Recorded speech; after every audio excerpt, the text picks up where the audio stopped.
And joining me now for a closer look at what's playing itself out on the market scene is Nkosilathi Dube from Trive Investments. Nkosilathi, good afternoon to you. Thank you so much for your time. Good afternoon. Thank you for having me. All right, let's take a look at what we're seeing in our screens today. More red than green coming out of the JSE. In Europe, upside, joys around that inflation data, but that hasn't moved the needle quite like I would have expected. Keen to get your thoughts on that. Yeah, lately we've been seeing a downtrend in inflation, especially in the US and in Europe. But the latest data has just pointed to kind of a slowdown in that deflation. And markets haven't really necessarily been responding to the inflationary moves as much. I think what we're now waiting for is, further interest rate decisions. I think June will be the main factor that people will be looking at, whether the ECB will cut, whether the US will cut. Those will be the main highlights for the upcoming months. I must ask you if the ECB is also looking to the US for some signaling there, or if they may have a little bit more autonomy, I guess is the word I'll use, than what we might have here at home. Of course, we're watching very closely what the US Fed decides to do. Yes, definitely. They would be looking to the US for signals. I mean, the US is a big producer in the world, and they do export a lot of products. So if prices are generally increasing in the US, you might find that the prices of products across the world might also be increasing. So the ECB will definitely look to what the US might do. But we've also seen that inflation in the biggest economy in Europe, Germany, has come down to about 2.2%, which is just slightly off the 2% target. So they may definitely be using their data also to inform their decisions. And yeah, we should be waiting to see what the next move will be. Also, keen to get your thoughts on the price of oil at around 95 a barrel, 89 a barrel rather. It is rather concerning for me, I guess, as a South African, as a price taker. But what this does tell us is that we're getting closer to that $90 a barrel mark, Nkosilathi. Wondering what to make of that and this inflation conversation we're having globally, because what we are also seeing is that in the Middle East, tensions are mounting. There's more attacks. There's just more players involved in all of that crossfire. Yes, we've seen oil come up about 19% year to date, which is significant. And definitely the heightened geopolitical tensions have played a role in influencing the price direction. These regions that are experiencing conflicts, Russia and Ukraine, also the Middle East, these are major suppliers of oil. And as a result, with the persisting conflicts, there's been growing concerns over, the supply side dynamics and whether the supply might be disrupted or if there might be constraints in future. And as a result, markets have been buying into oil and it's been driving the price up. We've also seen the output cuts from the past periods, especially from Saudi Arabia and Russia, playing a part and also driving the prices up. And I think the major thing that's going to happen today is the OPEC Plus meeting. So we'll definitely be keeping tabs on that to just see the outcome of OPEC Plus and its position regarding the oil prices and outputs currently. And before we move into some company news, nothing tells us that we're in a bit of a risky environment than what we're seeing happening with gold. Record levels are there. Nkosilathi, let's just talk about these gold prices that we're seeing and the jitters that obviously are very evident out there. Yes, certainly. Gold has been quite an interesting commodity to look at. Generally, gold tends to struggle in times of higher interest rates because it doesn't yield anything. And so as a result, investors tend to look for assets which yield, in this case, bonds. But lately, we've been seeing that prospects of a rate cut have been coming up. Currently, the markets are pricing in about a 60% chance of a rate cut in June. And as a result, the price of gold has been rising. Generally, due to the prospects of rate cuts coming soon, investors have been looking to gold as a potential safe haven in the event that rates do eventually come down. And then let's touch on Woolies. Of course, we've heard of this transaction in the past, and I think now we've just seen all the conditions precedent being fulfilled here. Absolute pets. The pet industry in South Africa has taken a real boom. It's one of those, I guess, that was, benefited from COVID-19. What we don't have here, though, is, I guess, a value for this transaction. Nkosilathi, not sure what to make of that. And if we just wait for the financials, and maybe Woolies should be able to tell us a little bit more. Yes, certainly. I think waiting for the financials would be a good idea, but the deal in itself is quite a lucrative deal, in my opinion.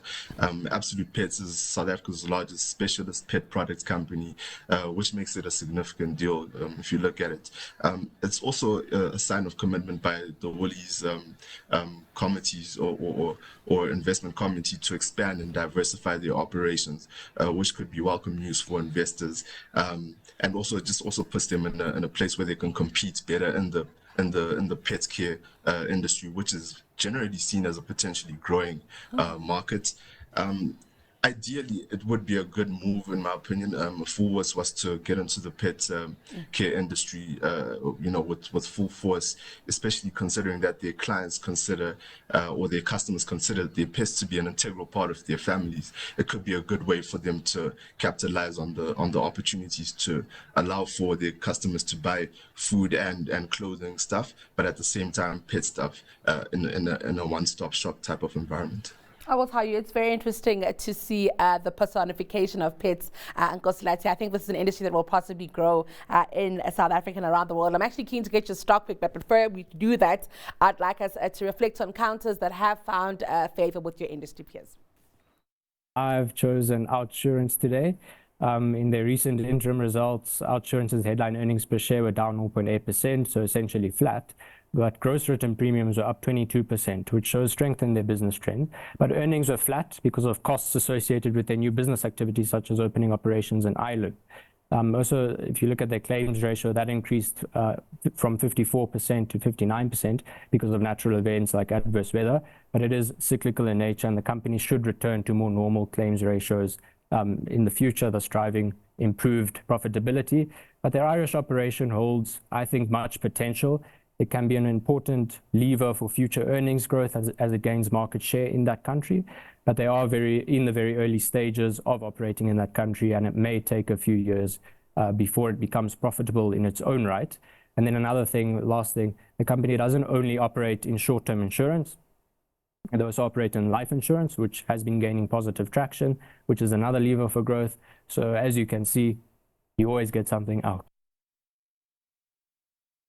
It's an industrial South African-based company, the type of companies that no one likes at the moment. It's Bell Equipment. The good news is that they export.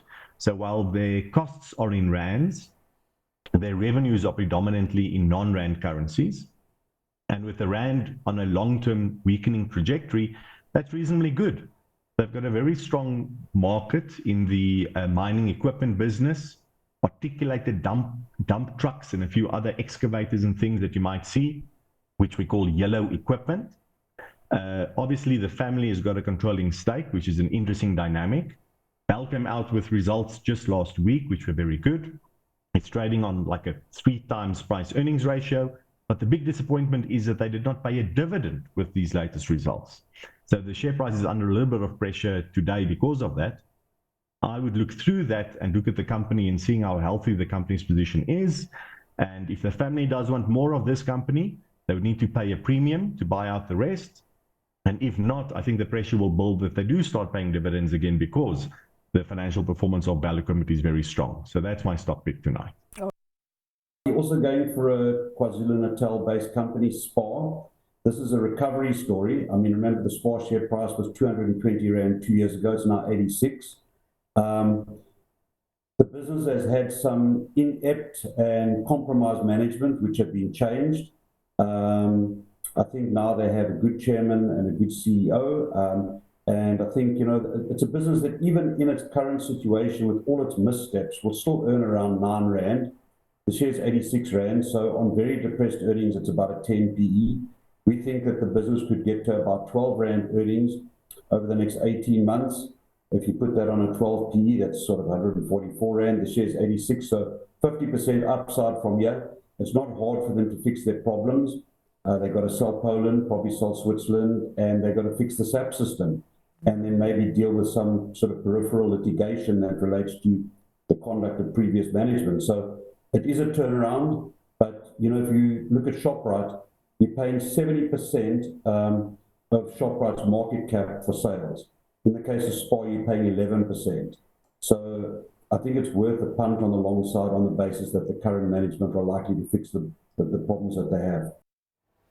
All right, Nkosilathi, keen to get your thoughts on some of those counters, OUTsurance, Bell Equipment, as well as SPAR. All right, these are all very interesting counters. Starting with OUTsurance, its share price is down about nearly 2% year to date. But if you look at the fundamentals from its last interim report, it seems as if the company is actually performing slightly better. As mentioned already, its gross written premiums were up 22%, which is up to 16 billion. It was significant, and this growth is a sign that the core business is essentially healthy. But if also looking at the new business premiums, they were up 38% to 4.8 billion. And that also indicates that the assurance is adept at attracting new clients. So looking at the core business itself, it seems as if it's performing fairly well. Looking at the return on equity, it's about 24% from the last full year results. And that brought it back to pre-pandemic levels. And also the free cash flow is 2 billion, which is also a sign of good financial health. So assurance is definitely one stock to keep an eye out on, and we'll definitely be keeping tabs on assurance to see how it performs and if it can potentially recover from its year-to-date loss. Bell Equipment is also very interesting. It's up 4% year to date. They just reported revenues surging by 31% to 13 billion, or 13.5 to be precise. Very significant growth. Their net income was up 66%, and that was due to a better operational performance. And essentially driving this performance was better performance in the Northern Hemisphere markets. We've seen robust levels of manufacturing and agriculture activity. So the business has been able to capitalize on fairly healthy state of economies out there in the Northern Hemisphere. Then looking at SPAR, it's been significantly trading lower, about 25% down year to date. But they recently reported an upturn in its turnover, up by 8.8%. So the idea of there being a recovery is quite a valid point. And looking at the macro environment, we see that the current cost of living is still up. So that might be a cause of concern for investors as consumers still struggle to keep up with the high interest rates. But going forward, the competition also is very stiff. ShopRite and the likes of Pick n Pay have been, performing decently well. So SPAR might be up for running, but we'll also keep tabs on it. With that said, which counter are you loving this afternoon? My counter for today is Pan-African Resources. On a comparative basis, it's performing fairly decently compared to the major mining stocks. From its last interim reports, it's had EBITDA margin of about 40%, which puts it in the upper end of major players, including the likes of Gold Fields and DRD and Harmony. So on a profitability level, it stands out on that basis. But also looking at the return on equity, it's about 23.96%, call it 24%. Also standing out as at the upper end of its competitors, only falling behind Harmony Gold. So both on a profitability and return perspective, it stands out, and that's one counter I'll be keeping eyes on just to see if its performance can improve, especially considering that the gold prices have been rising significantly and hitting all-time highs. Well, Nkosilathi, a pleasure having you this afternoon. Thank you so much for taking us through that midday market update. That was Nkosilathi Dube from Trive Investments.